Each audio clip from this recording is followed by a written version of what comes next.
think somebody's waiting for her. Making a difference. So many people in our community, adults and children, make a difference.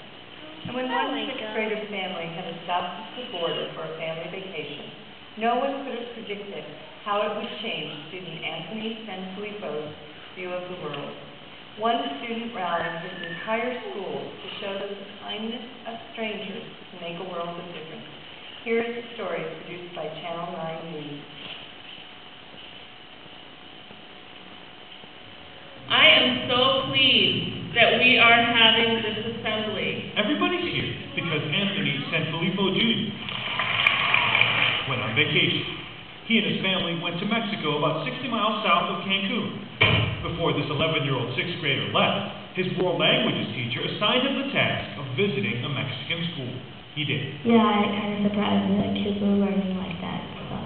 225 students packed into a small building with barred windows in the rural town of Akumal. They didn't have enough pencils and paper to write notes on whatever they were learning. And it moved Anthony in a way that surprised everyone. It just kind of blew my mind that this little boy, who's a very normal sixth grader, I mean, it's not like Anthony is that little goody two-shoes who does this kind of thing. This boy, who looked at lacrosse pictures during class, organized his whole school to raise money for school supplies.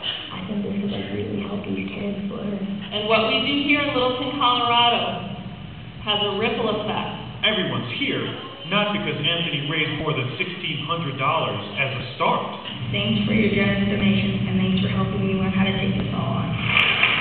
Everyone's here because